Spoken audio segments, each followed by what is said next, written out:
नमस्कार, मैं हूं योगेश राणा और आइए बात करते हैं एक ऐसे घोटाले की जिसका लोकार्पण उत्तराखंड के अफसरों ने प्रधानमंत्री नरेंद्र मोदी से कराया हुआ है। जिसकी मैं बात करने जा रहा हूं, ये बर्बादी की कहानी है 24 करोड़ रुपए की। मैं कहानी शब्द इसलिए इस्तेमाल कर रहा हूं क्योंकि लोग घोटालों पर, जमीनी मुद्दों पर, भ्रष्टाचार पर बहुत ज्यादा बात करते नहीं है और सुनते भी नहीं है। बात सुनी जाती है जुम्मे की छुट्टी की, लैंड जिहाद की, या फिर समाज को बांटने वाले नारों की, या फिर कहानी सुनी जाती है क्योंकि उसमें एक लय होती है और अंत को जानने की जिज्ञासा। इसीलिए मैं इस घोटाले को एक कहानी की तरह ही सुनाता हूं। आप लोगों से निवेदन है इसको जरूर सुने क्योंकि हम कान बंद करके रखते हैं, इसीलिए इस तरह की कहानियां गढ़ी जाती है।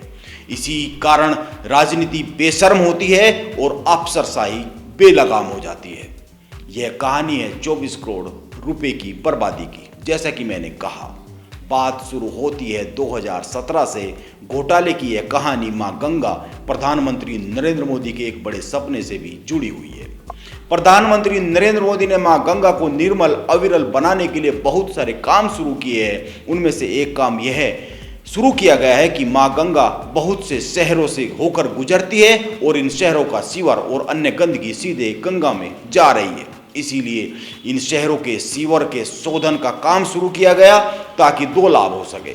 एक, मां गंगा को निर्मल और अविरल रखा जा सके और दूसरा, इस शोधित जल को उपयोग में लाया जा सके। इसी अवधारणा को लेकर हरिद्वार में सिंचाई विभाग को एक प्रोजेक्ट दिया गया। 23 करोड़ 65 लाख 39,000 रुपए की इस परियोजना को फाइनेंस किया नाबार्ड ने। इस तरह प्रधानमंत्री नरेंद्र मोदी के ड्रीम प्रोजेक्ट नमामि गंगे के तहत सिंचाई विभाग ने एक सिंचाई नहर का काम ठेकेदारों को दे दिया। हरिद्वार स्थित जगजीतपुर एसटीपी से रानी माजरा तक 10 किलोमीटर की एक सिंचाई नहर का निर्माण शुरू हुआ। इस नहर से बहुत पवित्र किस्म की उम्मीदें बंधी। उनमें प्रमुख उम्मीदें रही, नंबर 1, हरिद्वार शहर का सीवरेज मां गंगा में नहीं जाएगा ताकि गंगा अविरल और निर्मल हो सके, और दूसरा, सीवरेज के शोधित जल को इस 10 किलोमीटर की नहर के जरिए किसानों के खेतों तक पहुंचाया जाएगा। जैसा कि मैंने कल अपने वीडियो में बताया, हरिद्वार के वरिष्ठ पत्रकार रतनमणि डोभाल ने इस घोटाले पर बड़ा काम किया है। सूचना के अधिकार के तहत तमाम कागजात इकट्ठे किए हैं और शासन से लेकर प्रशासन तक बहुत सारे दरवाजों को नॉक किया है ताकि सच की जीत हो सके। रतनमणि डोभाल के अनुसार जब इस नहर का निर्माण हो रहा था, उस समय सिंचाई विभाग के मुख्य अभियंता दिनेश चंद्रा ने इसका निरीक्षण किया। निरीक्षण के दौरान उन्होंने पाया कि यह नहर जिस मकसद से बनाई जा रही है वो नहर के निर्माण के बाद भी पूरा होने वाला नहीं है, क्योंकि निर्माण के दौरान ही इसमें गंभीर किस्म की खामियां उन्होंने पाई।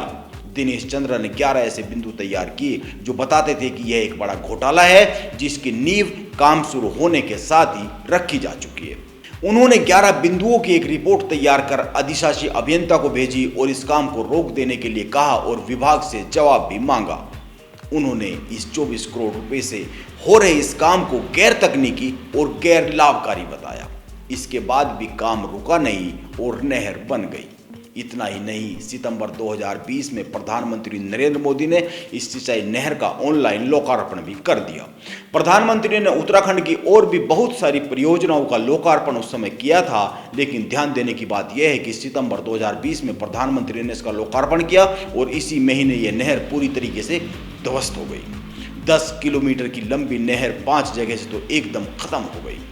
यानी सिंचाई विभाग के मुख्य अभियंता दिनेश चंद्रा की रिपोर्ट एकदम सही थी। यह परियोजना गैर तकनीकी और गैर लाभकारी थी। इससे कुछ बातें एकदम साफ हो जाती है। पहली बात, जब निर्माण के दौरान ही एक बड़े अफसर ने निरीक्षण के दौरान सवाल उठाए और काम बंद करने के लिए कहा तो उनकी सुनवाई क्यों नहीं की गई। उन्होंने 11 बिंदुओं को लेकर जो पत्र लिखा था वो सूचना के अधिकार के तहत रतनमणि डोभाल ने प्राप्त किया है।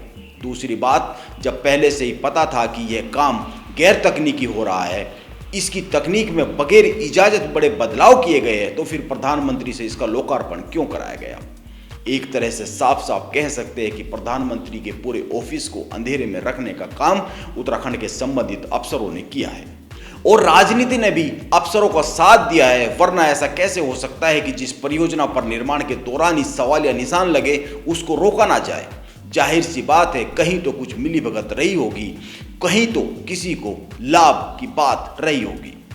इस नहर से एक दिन भी पानी किसानों तक नहीं पहुंचा है और ना ही मां गंगा में गिर रही गंदगी रुकी है। एक बात और गौर करने लायक है, रतनमणि डोभाल ने इस घोटाले को लेकर कहां पर शिकायत की है, यह जानना जरूरी है, क्योंकि इसके बाद भी केवल जांच पर जांच हो रही है, लेकिन कार्रवाई अभी तक किसी पर हुई नहीं है।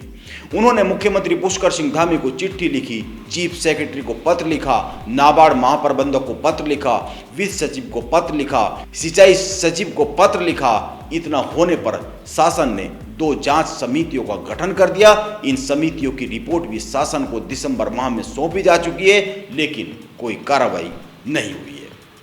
यह हाल उस समय है जब इसको लेकर तमाम अखबारों में खबरें लगातार छप रही है। यह सोचने वाली बात है कि उत्तराखंड की राजनीति और अफसरशाही किस गहरी नींद में सो रहे हैं और उनको जगाने का क्या यत्न किया जाए। यह एक सवाल है और यह घोर चिंता की बात भी है।